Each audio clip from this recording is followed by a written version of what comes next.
Salut à toutes et à tous, bienvenue dans ce nouveau numéro de InnovTalk sur Afrique InnovScience.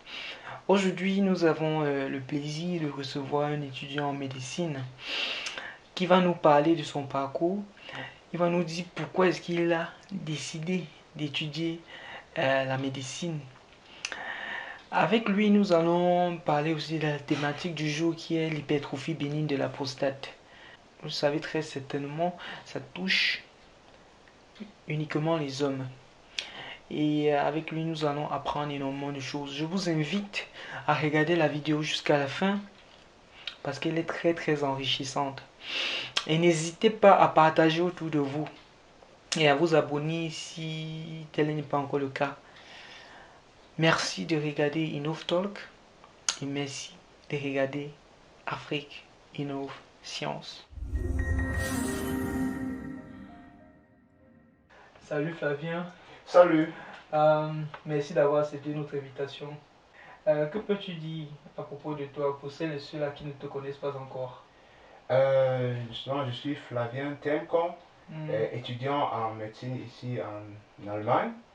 Ok. Et justement, bon, je suis presque à la fin, mais pas encore à la fin. Je suis au bout, comment dire, au bout du tunnel. Wow. Justement, et voilà. Nous savons que les études en médecine durent pas mal d'années. Ça dure combien d'années en Allemagne? C'est toujours 7 ans comme dans certains pays en Afrique ou bien c'est plus? Bon, dans la plupart des pays en Afrique, c'est 7 ans. Mais ici en Allemagne, puisque le système est franchement, c'est ni français ni anglais, c'est-à-dire que c'est carrément autre. Ça dit le made in Germany, quoi. Exactement, non, c'est plus allemand. C'est que allemand et allemand. Donc ça fait, disons, 6 ans. Donc 6 ans. Et ici, bon, si quelqu'un allait normalement, ça fait 6 ans, ça peut prendre 6 ans à 6 ans et demi.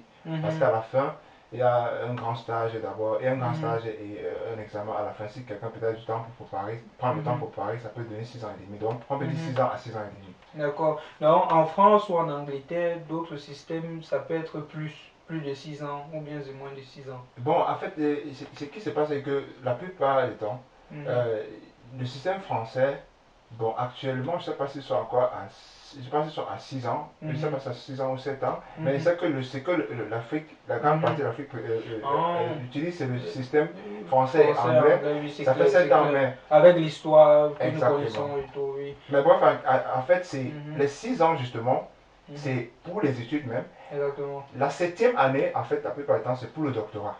C'est pour justement, c'est pour ça que la plupart du temps, quand ils sortent, ils ont le titre de docteur. Le titre de docteur. Mais ici, là, tu dois finir, chacun doit finir, et après maintenant s'occuper de son doctorat, ou bien pendant les études. Et on voit comment ça peut prolonger les études encore. D'accord, mais ça doit être très difficile. Pourquoi as-tu décidé... Est-ce qu'on peut se tutoyer? Oui, il n'y a pas de problème. Ok, pourquoi as-tu décidé d'étudier médecine? Parce que il y a d'autres filières en Allemagne. Nous savons que lorsqu'on parle de l'Allemagne, c'est l'automobile, c'est la construction, c'est la mécanique. Tu aurais pu étudier cela. Pourquoi avoir étudié la médecine, quelque chose qui va te prendre autant de temps? Qu'est-ce qui t'a motivé en fait? Bon, est-ce que tu as toujours voulu faire médecine depuis tout petit ou bien je sais pas? Oui, j'ai toujours voulu faire médecine, déjà même depuis la maternelle. Depuis la maternelle? Oui, non, depuis l'âge de 4 ans. J'ai une tante justement qui elle était directrice à maternelle, elle est toujours directrice. Ouais. Elle a souvent, bon, on a souvent pensé que c'est parce que peut-être mes parents ont fait médecine, mais en fait on a vu que ce n'était pas trop ça parce que je ne parlais pas. Je disais toujours je veux être médecin, je veux aider les gens. Donc comme en fait, ça, la même chose. Papa et maman ont fait la médecine. Exactement. Wow. Donc c'est la même chose qui est dans ma tête. Qui est dans ma tête depuis. En fait pour moi en médecine, ce qui me fait aimer la médecine vraiment, c'est justement c'est parce que je trouve en cela, je veux aider les gens. J'aime voir les gens en santé. Et je vais aider les gens à être aussi en santé justement. Et déjà on est dans notre continent, les gens en souffrent bien dans notre pays, les gens en souffrent franchement. Et justement, chacun qui s'engage dans cette voie doit quand même essayer de voir quelle est l'importance de ça, quel apport est-ce qu'on peut avoir pour les autres justement, qu'est-ce qu'ils peuvent profiter. Exactement, et en parlant de santé, j'ai fait quelques recherches sur toi et puis je me suis rendu compte que tu as une page Facebook appelée Flavien Santé. Oui, Top Santé Flavien. Top Flavien Santé. Top Santé Flavien. Top Santé Flavien. Ou bien Top Health Flavien. Top Health Flavien. Donc, Top Health Flavien, ça veut dire que tu fais aussi certaines vidéos en anglais. Justement. Ou bien, soit je fais la vidéo en français et je fais les sous-titres ou bien dans la traduction en sous-titres en anglais, justement. Anglais. Donc, après avoir fait la vidéo en français, tu prends la peine de traduire encore. Exactement. Ça prend franchement du temps. On sent vraiment que tu aimes la médecine. Et c'est quoi l'objectif en fait de la chaîne? Bon, l'objectif, c'est une très belle question. L'objectif de cette chaîne, Top Santé Flavien, je dis toujours, le premier slogan là, c'est le médecin, chaque patient est son médecin à la base. Donc les patients sont les médecins à la base, c'est ce que moi je dis. Pourquoi? Parce que si le patient arrive sur le médecin même, il n'arrive pas à expliquer sa maladie, vous pouvez passer toute une journée. Le médecin ne sait pas dans quelle direction il va aller. C'est que tu dis, oui, quand même. Donc c'est pour ça que ça veut dire celui qui fait déjà, qui essaie déjà de voir lui-même son corps, de comprendre son corps, va aider le médecin à comprendre son corps à une vitesse même, ne sais pas, exponentielle en fait. Non, ce que tu essaies de faire sur ta page Facebook, c'est d'apprendre aux gens à comprendre leur corps. Justement, et de savoir... Et tu fais comment pour apprendre aux gens à comprendre leur corps? Bon, quand on explique par exemple, bon, surtout, c'est surtout là, et l'autre point capital, c'est la prévention. Vous savez, il y a beaucoup de personnes qui, beaucoup ignorent la prévention.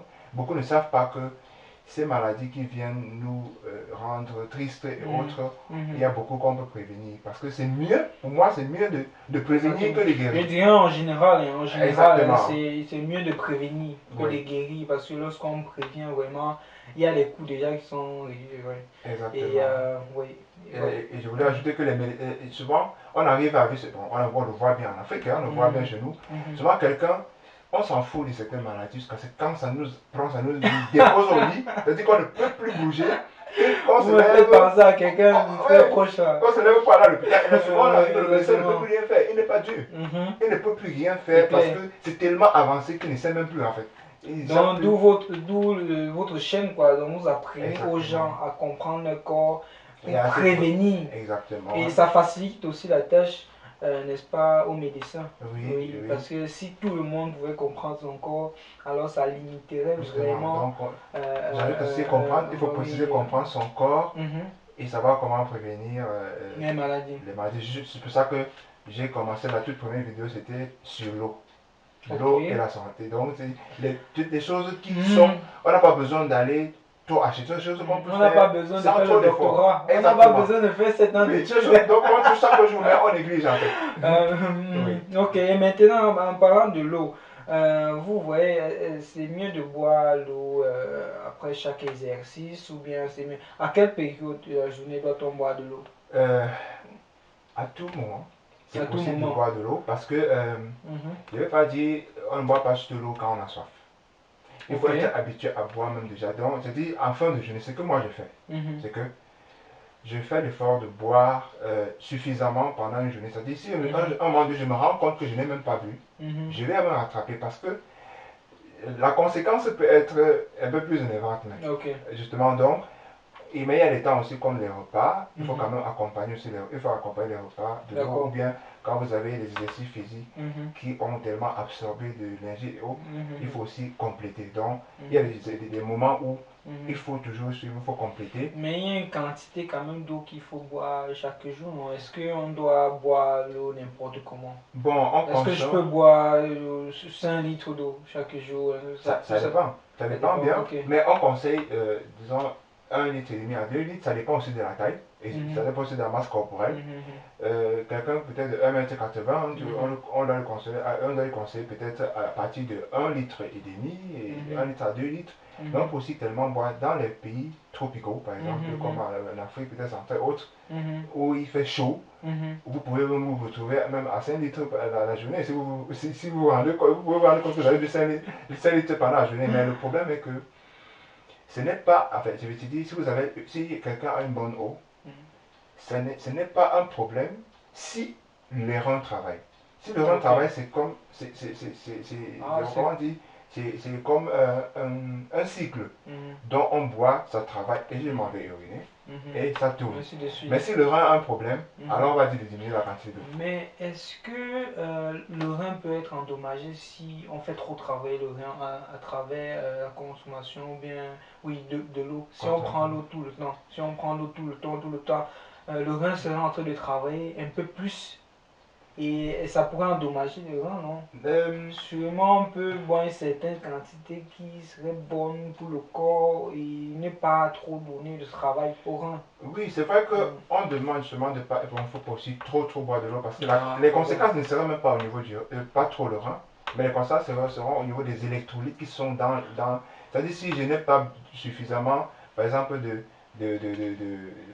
par exemple, ça vient dans la tête plutôt, dans une autre langue, par exemple, vous pouvez toujours parler en allemand. Hein. De la même manière que vous mettez les sous-titres, on va se battre pour mettre des sous-titres. Exactement. Nous sommes dans un monde global, il n'y a pas que le français, donc soyez libres de parler, que ce soit en anglais ou, je sais pas, même en votre langue maternelle. Donc, comme je disais, en regardant bien la caméra, je disais le sodium par exemple et autres, il y a des choses qui sont, le potassium, le sodium, des choses qui sont très importantes dans le corps.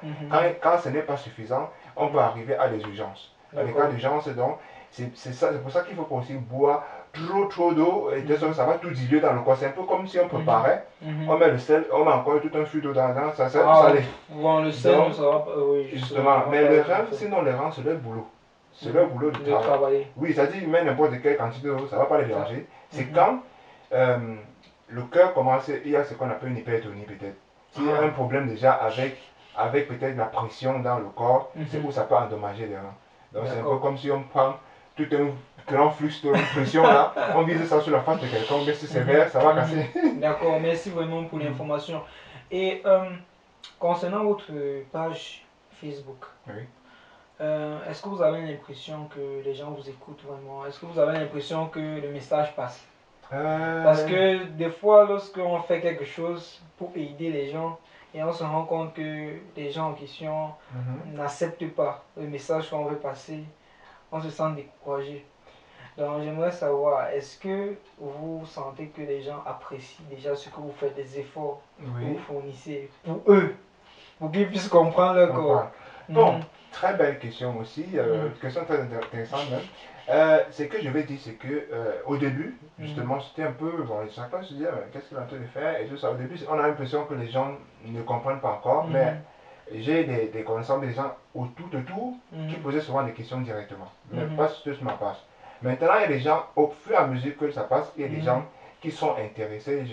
Par exemple, on est peut-être à, je sais pas, 300 quelque chose sur la page. Au fur et à mesure qu'on avance, justement, et je pense que c'est au moment où j'ai plus le temps vraiment suffisant de faire les vidéos. Les gens viennent maintenant me poser des questions tellement, il y a tellement posé des questions, c'est que je ne trouve même pas le temps pour répondre à ces questions. Justement. Justement. Donc, sinon, je pense que c'est comme toute chose. Au début, on se pose toute la question qu'est-ce que c'est. Et après, quand quelqu'un peut-être a un problème, mais bon, on a parlé de telles choses là-bas. Déjà que nous sommes dans en Afrique, donc nous, c'est comme si on aime lire, on aime regarder ce qui divertit. Mais ce qui va nous construire quelque part, on ne regarde pas trop, souvent. Malheureusement. Oui, parce que avant d'arriver au médecin, réalité. Exactement, chacun pourrait lui-même déjà aller chercher ces choses-là. Mais ce que je peux dire concernant votre page, c'est qu'il y a au moins une personne qui apprécie ce que vous faites. Et ce qui est sûr, c'est que c'est mieux de faire quelque chose et d'avoir au moins une personne qui apprécie que de ne pas faire et de n'avoir personne qui bénéficie vraiment de ce que vous faites ou de ce que vous connaissez. Donc moi, je vous encourage vraiment à continuer. Merci. Parce qu'il y a des personnes vraiment qui regardent, même s'ils ne vous font pas signe, même si elles ne vous font pas signe, elles bénéficient vraiment de ce que vous faites. Donc du courage vraiment. Merci.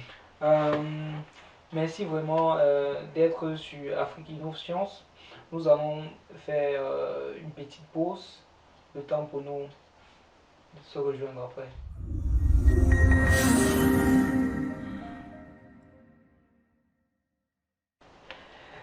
Salut, bienvenue dans cette deuxième partie de la vidéo. Dans cette deuxième partie, nous allons aborder la thématique du jour, qui est l'hypertrophie bénigne de la prostate. L'hypertrophie bénigne de la prostate, vous savez très certainement, ça touche uniquement les hommes.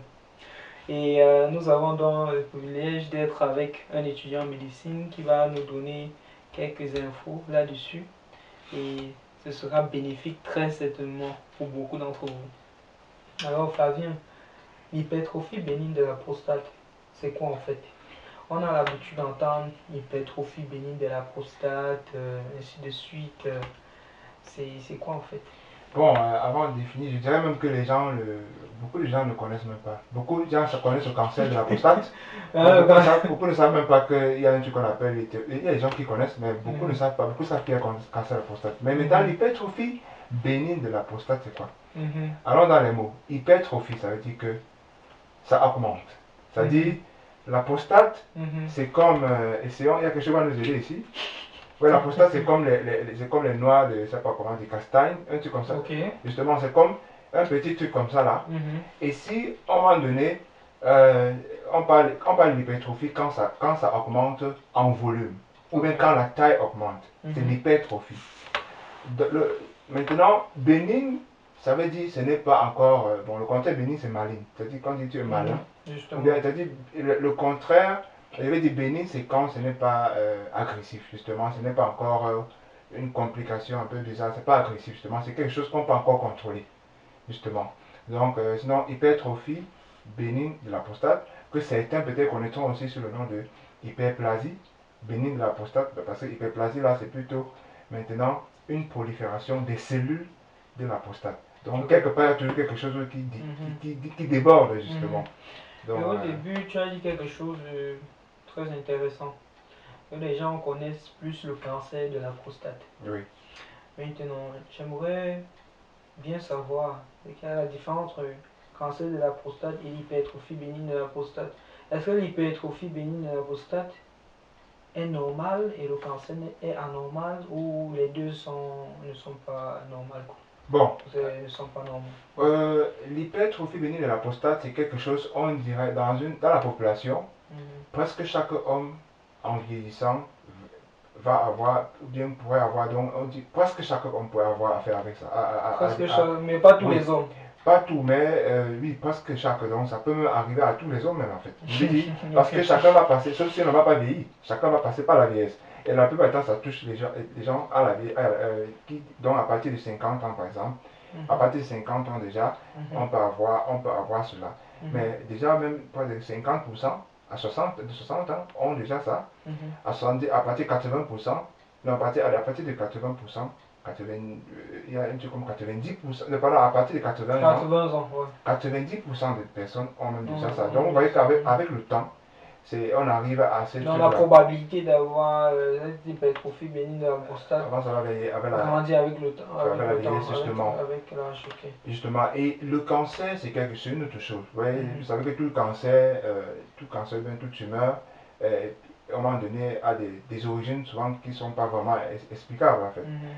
Et qui ne sont pas encore vraiment bien explicables par la médecine. C'est ce que quelqu'un peut franchement comprendre et dire, mais il y a des facteurs qui favorisent cela. Donc le cancer de la prostate, c'est une autre chose que l'hypertrophie de la prostate. Et l'hypertrophie de la prostate, ce n'est pas une voie au cancer. Donc je veux dire, pas comme si quand j'ai l'hypertrophie de la prostate, ça veut dire que je vais avoir le cancer.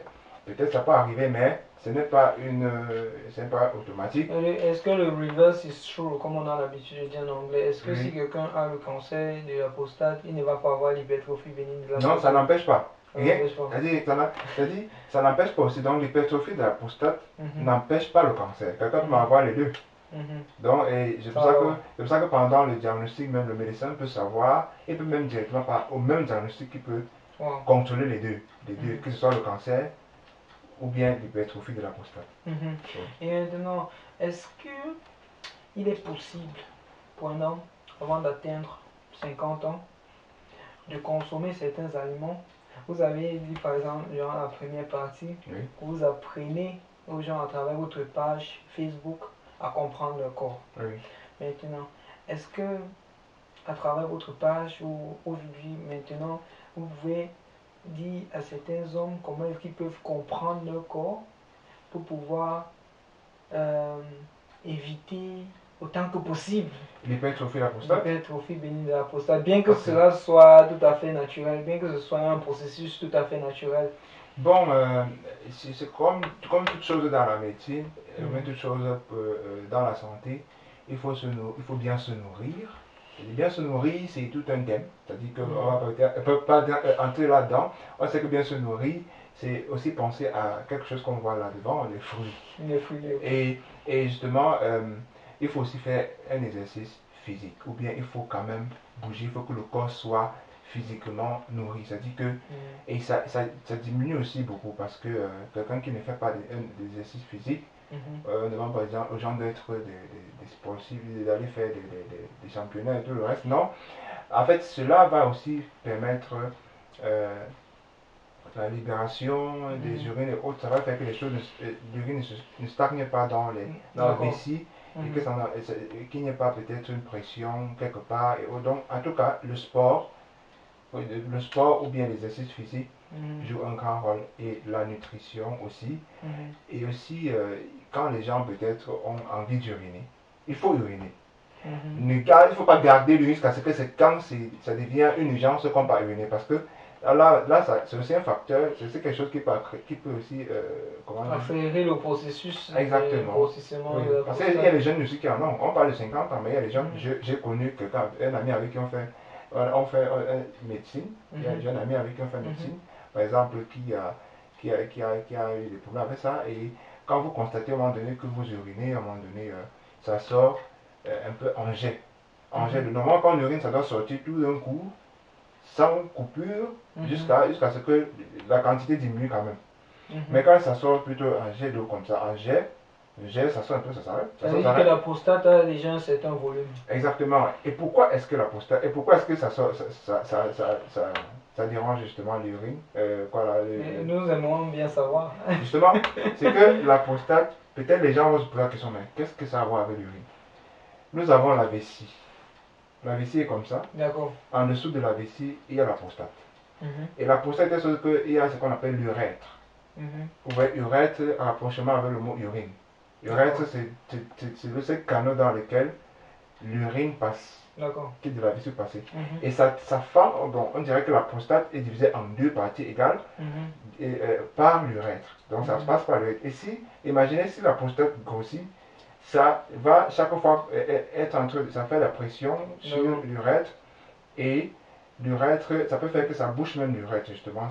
C'est un peu comme un tuyau qu'on a pris et on a serré des deux côtés. Pour l'urine de sortir. Justement, et l'urine va rester dans la vessie. Et ça peut apporter tout genre de problèmes, c'est même. Et là, il y aura les complications des infections et autres. J'aimerais poser une question concernant l'alimentation. Admettons que quelqu'un mange bien. Admettons que quelqu'un fasse du sport chaque jour. Nous avons, je prends l'exemple des footballeurs, des sportifs professionnels, ils font du sport pour la plupart depuis l'adolescence, chaque jour, jusqu'à l'âge même de 40 ans. Est-ce qu'il est possible que malgré tout ça, ils aient quand même la prostate assez facilement, entre guillemets, par rapport à quelqu'un qui n'a jamais fait de sport? Parce qu'il y a des personnes qui ne font pas de sport, qui mangent comme ils veulent et tout, mais ils n'ont pas ce problème d'hypertrophie bénigne de la prostate. Mais je suppose qu'il y a quand même des professionnels de sport qui, malgré le sport, ont ce problème-là, cette hypertrophie bénigne de la prostate. Donc là, la question est, ça sert donc à quoi donc de faire le sport? Puisque de toutes les façons, ça peut arriver. Quand on a hypertrophie bénigne de la prostate. Bon, c'est vrai que ça c'est un peu comme on disait, le fumeur qui va dire ça sert à quoi d'arrêter de fumer, alors que même ceux qui ne fument pas ont aussi peut-être le problème avec le poumon. Bon, là, je vais plutôt aller dans l'autre sens. C'est-à-dire, si on sait que quelque chose va nous amener, parce que quand vous voyez quelqu'un qui est déjà malade, il a toujours envie de faire le retour dans le passé, alors que c'est plus possible en fait. C'est-à-dire, il commence à regretter pourquoi est-ce qu'il faisait le retour, alors que quand on lui disait, il disait non. C'est quoi? Puisqu'il ne sentait pas encore ça, parce qu'il voyait les gens qui le faisaient mais qui n'avaient rien. Mais ceux qui ne le faisaient pas avait aussi quelque chose qui m'inquiète. Tiens, si c'est que moi je fais du sport, mon ami, celui qui fait du sport, il a l'hypertrophie. Et celui qui ne fait pas du sport n'a pas, ça veut dire que moi je peux aussi négliger ce sport. Mais il faut oublier, on fait quelque chose à long terme. Nous sommes jeunes et autres, par exemple, mais les vieux, il faut voir un vieux qui était aussi jeune comme nous. Il sera franchement dit comment. C'est comme si, quand tu n'as pas préparé ta vieillesse, tout ce que tu as négligé pèse sur toi pendant ta vieillesse. C'est-à-dire que ce sport-là, justement, c'est quelque chose qui nous permet de renouveler même, donc de donner confiance aux cellules, donc de faire que le corps soit toujours un peu comme renouvelé, vous voyez un peu. Donc, et c'est justement pour ça qu'on conseille le sport, on ne conseille pas à chaque fois, on conseille pas de faire plus que ce qu'on peut, ou bien plus de ses efforts, non, au-dessus de ses efforts, au-delà de ses efforts, mais il faut faire quelque chose pour juste maintenir, mais ça aide toujours. Le sport aide toujours parce que le sport aide pas juste quand on fait le sport, ça aide pas juste pour la prostate, mais ça aide pour presque tout dans le corps. D'accord. Oui, c'est. Merci vraiment pour ces informations. J'aimerais bien savoir, vous savez, l'hypertrophie bénigne de la prostate ou le grossissement de la prostate touche énormément les hommes en Afrique. Peut-être ici en Europe également. Mais on se rend compte que lorsque quelqu'un a ce problème au niveau de la prostate, c'est la panique dans toute la famille. Je ne sais pas si vous avez déjà vécu ça, mais dans ma famille, j'ai déjà vécu ce cas et ça fait peur. Ça fait peur et des fois, on peut s'imaginer le pire. Maintenant, j'aimerais bien que vous nous dites si on doit avoir peur autant de l'hypertrophie bénigne de la prostate. Est-ce qu'il n'y a pas des voies et moyens pour pouvoir remédier à ce problème lorsque ce problème est déjà là? Est-ce qu'on doit avoir peur de l'hypertrophie bénigne de la prostate? Donc, si je peux répondre sans déjà entrer peut-être dans les solutions, je dirais, on ne doit pas avoir peur. Je pense que, comme j'ai dit au début, beaucoup de personnes connaissent le cancer de la prostate. Je pense que, moi je peux penser que les gens font un lien entre l'hypertrophie bénigne de la prostate et le cancer de la prostate et ce qui suscite la peur. Et là, c'est normal parce que tout ce qui est cancer, tout ce qui est cancer est énervant. Tout ce qui est, le mot cancer même déjà est même déjà énervant et même déjà fait déjà peur sans qu'on ne voit quel cancer même de quel cancer il s'agit. Juste le mot cancer fait déjà peur et ce qui fait que c'est normal que les gens aient peur. Toutes les maladies un peu rares, les maladies un peu vraiment plus importantes, les gens ont peur de la conséquence. Mais on ne devrait pas avoir peur, plutôt foncer vers la chose, c'est-à-dire si on est malade, si on constate quelque chose, des irrégularités des urines et autres, et qu'on arrive à ce point de l'hypertrophie de la prostate, il faut plutôt prendre des précautions, à suivre ce qu'il faut, aller chez son médecin et suivre ce qu'il faut pour remédier à cela et revenir à la vie normale comme ça. Maintenant aussi, ce qu'il faut suivre n'est pas à notre disposition. Cela va multiplier la peur, ça va faire croître la peur. Maintenant, nous aimons bien savoir ce qu'il faut suivre. Puisque chaque société ou dans chaque je sais pas, pays, il n'existe pas les mêmes solutions.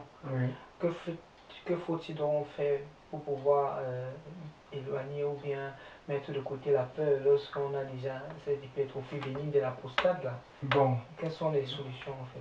Quand on a déjà justement et qu'on ne peut pas, c'est une question un peu, ça dépend d'où on se trouve, ça dépend à quel niveau on se trouve. Si quelqu'un peut-être n'a pas, peut-être ça peut dépendre des moyens et autres, ou bien si on n'a même pas une possibilité de soigner ça dans le pays, peut-être il faudra chercher d'autres moyens qui n'ont pas tout besoin de la médecine moderne, peut-être autre. C'est-à-dire, si on n'a pas des moyens et autres, il y a toujours quelque chose quelque part qui peut aider quand même. C'est pour ça que avant qu'on arrive là, il faut donner l'importance à la prévention. Prévention, maintenant, si on est déjà là, ce n'est plus la prévention. Qu'est-ce qu'on peut faire donc maintenant? Donc, ça dit que ce que je dirais, c'est, comme je dis, ça dépend d'où on se trouve. Je pense que dans presque chaque En Afrique, par chaque exemple, pays, nous savons que plupart des pays, malheureusement, n'ont pas les moyens que les pays occidentaux ont. Maintenant, qu'est-ce qu'ils peuvent faire maintenant pour pouvoir remédier à ce grossissement de la prostate là? Bon. Qu'est-ce qu'ils peuvent faire? Parce que j'ai fait quelques recherches sur vous et puis je me suis rendu compte que vous avez fait un stage à la Quintini, à Douala.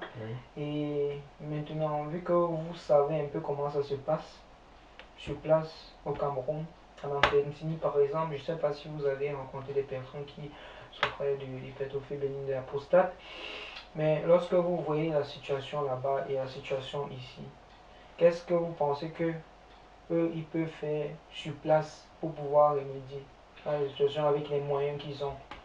Bon, on peut faire, je pense que bon, au Cameroun par exemple, je pense qu'on peut faire, on peut intervenir, on peut faire une intervention déjà, comment dire, déjà au premier niveau, si, pour faire, peut-être si le patient n'arrive peut-être à uriner, ça c'est quelque chose comme une urgence, il faut peut-être utiliser la sonde. Ça c'est une solution. Une solution que je pense dans presque chaque pays. Est-ce que c'est définitif? Ça peut être définitif. Donc je ne saurais dire parce que ça dépend de l'évolution. Si c'est qu'on n'arrive pas, ça peut être définitif. Ça peut jusqu'au jour où peut-être on décide de passer à la vitesse supérieure, qui est peut-être la chirurgie peut-être. Peut-être parce que si on prend une prostate qui est tellement grosse là, bon, on passe par exemple la sonde pour avoir l'urine parce que l'urine ne doit pas rester juste là-haut, ça va créer d'autres problèmes. Ça peut même remonter, ça peut se retrouver à remonter dans le rein, dans les reins. Donc, il faut que ça parte. C'est pour ça que c'est une urgence. Maintenant, si on voit qu'avec la sonde, jusque-là, la prostate est un problème, je pense qu'on va faire une intervention. Soit si les médicaments n'ont rien donné, parce que les médicaments. Donc il y a les médicaments pour faire réduire la taille? Non, en fait, les médicaments, c'est même. Oui, il y a des médicaments justement pour faire. Il y a deux groupes de médicaments. Il y a d'autres qui font plutôt que la vessie et la prostate. Comment dire, les parois se relâchent pour que l'urine puisse passer. Donc, ou un peu le tonus. Il y a un tonus quelque part qui bloque peut-être une voie qui bloque l'urine. Et tout c'est comme si quelqu'un était. Je sais pas, il y avait certaines concentrations. On veut faire relâcher cette concentration pour que l'urine passe justement. Parce que c'est ça l'une des premières conséquences, c'est de bloquer l'urine. Et maintenant, il y a d'autres justement qui font que, qui justement empêchent une certaine production dans la prostate justement. Un peu comme on peut dire, la prostate ne va plus grandir, vous voyez un peu, justement, ou bien, donc c'est un peu ça. Ce qui fait que, je vais beaucoup plus parler de la testostérone, une hormone qui est souvent traduit, donc converti à son hormone actif dans la prostate. On bloque aussi ça parce que la prostate a besoin de ça pour ces choses, pour travailler. Donc si on bloque plus ça, il y a cette hormone, plus la prostate peut aussi, oui. Donc en bloquant cette hormone, le grossissement diminue ou bien reste à un certain niveau. Exactement, ça peut rester à un certain niveau justement. Et justement, donc pour que il est le monde là, mais à un état où il ne peut pas agir. Donc ça va rester là. Tu as parlé de quelque chose de très intéressant. En parlant de la chirurgie, bon, est-ce qu'il n'est pas préférable au lieu d'insérer un corps étranger, en l'occurrence la sonde, dans le corps du patient, est-ce qu'il n'est pas préférable de passer à la vitesse supérieure, comme tu l'as dit, en faisant la chirurgie et puis on quitte sur l'affaire? Ça va faciliter les choses et puis diminuer la taille de la prostate assez facilement, rapidement. Je suppose qu'il y a des médecins au Cameroun qui peuvent le faire assez facilement, non? Oui, bon, oui. Il y a une chirurgie par exemple qui est beaucoup pratiquée, on appelle ça la RTUP, la résection transurétrale de la prostate. On passe par l'urètre, on passe dans la prostate, on coupe la partie qui a augmenté, donc on réduit. Ça, on peut bien faire, mais avant d'arriver à la chirurgie, il y a des moments où on doit couper une partie jetée. Ça veut dire que tout ce qui a trait avec la chirurgie doit toujours arriver si c'est vraiment important. Parce que ça peut, on peut dire, changer Exactement. La physiologie du patient. Exactement. Il y a des conséquences qu'on peut avoir. Il y a des conséquences qu'on peut avoir. Souvent, il y a des gens qui, à un moment donné, ont même certaines faiblesses sexuelles et tout ça parce qu'on a coupé la prostate parce que c'est une glande sexuelle. C'est une glande, pardon, c'est une glande, comment on dit masculination. Oui, et tout ça, ça a à voir avec l'appareil, notre l'appareil génital. Justement. Et c'est pour ça que c'est un truc très propre à l'homme. Et justement, dans la chirurgie, des interventions comme ça sont des interventions toujours, comment dire, spéciales. Spéciales, oui. C'est-à-dire, on passe tout d'abord par tout ce qui n'est pas nocif pour le corps. Après, ça ne va pas, on touche les médicaments qui vont agir quelque part. Si ça ne va pas, mais si on a une urgence et que la chirurgie, parce que la chirurgie c'est souvent des urgences et des urgences. Si c'est que la chirurgie doit s'imposer, la chirurgie s'impose à tous les moments où il y a une urgence. Donc, la chirurgie peut toujours s'imposer à chaque moment qu'on a une urgence. La chirurgie peut s'imposer et on dit ok, c'est la seule solution maintenant là. Ça ne va plus. Sinon, on doit choisir soit laisser le patient tellement souffrir, soit prendre cela. Sinon, c'est. Comment dire, c'est pas peut-être conseil de commencer directement par la chirurgie. Et quels sont les traitements que les médecins appliquent ici, en Europe, pour pouvoir dire parce que moi personnellement, je n'ai jamais vu quelqu'un marcher. C'est vrai qu'on ne voit pas la sonde, mais je n'ai jamais entendu parler de la sonde. Seulement lorsque je faisais cours, je pouvais entendre zonde, mais je n'ai pas encore entendu en causant avec certaines connaissances allemandes on a utilisé la sonde sur eux ou bien sur quelqu'un qui connaisse. Ok, à principe la sonde, quand on dit sonde, souvent, je vais un peu être spécifique. La sonde, justement, il y a plusieurs sondes. Je vais dire le nom, il appelle avec son nom le cathéter. Justement, le cathéter, c'est justement c'est ça qui est utilisé, c'est-à-dire quand une personne ne peut plus évacuer les urines on ne peut plus évacuer, une personne ne peut plus uriner normal, ou bien une personne a ce qu'on appelle l'incontinence, je ne sais pas comment c'est en français.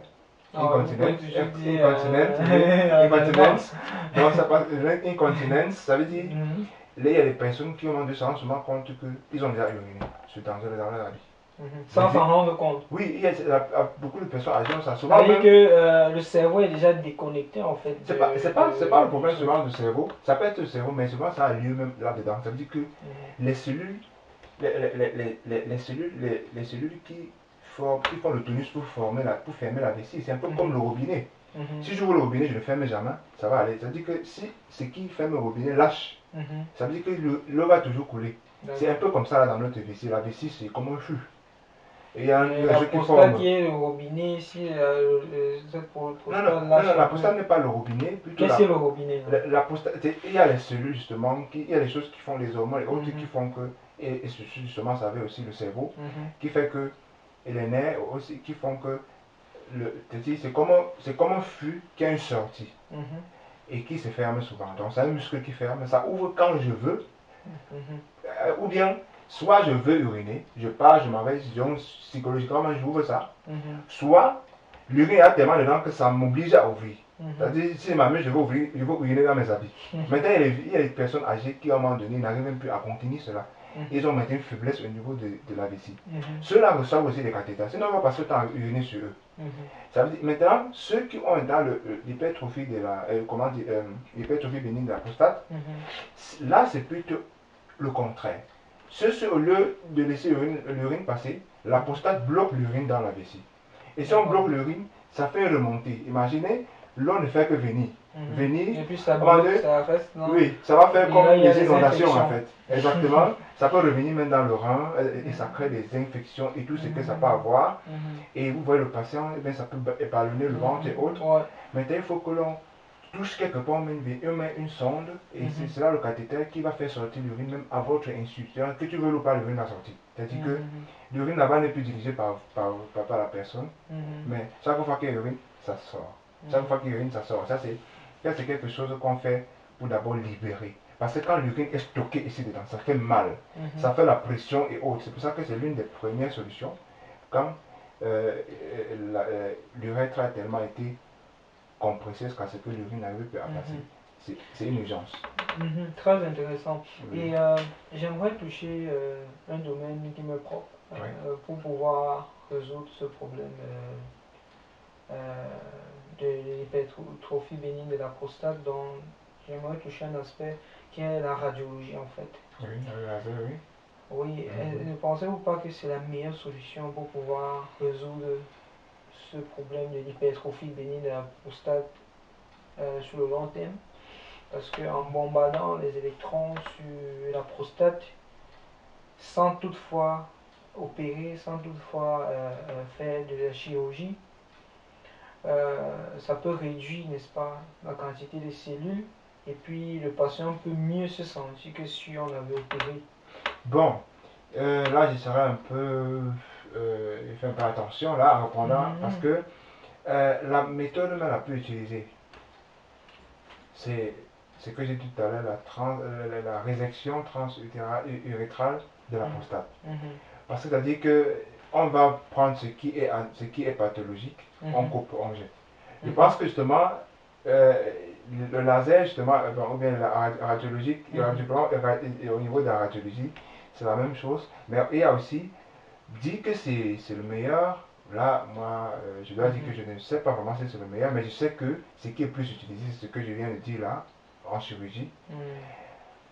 Mais l'autre, là, justement, on doit aussi toujours voir quelles sont les conséquences dans le corps.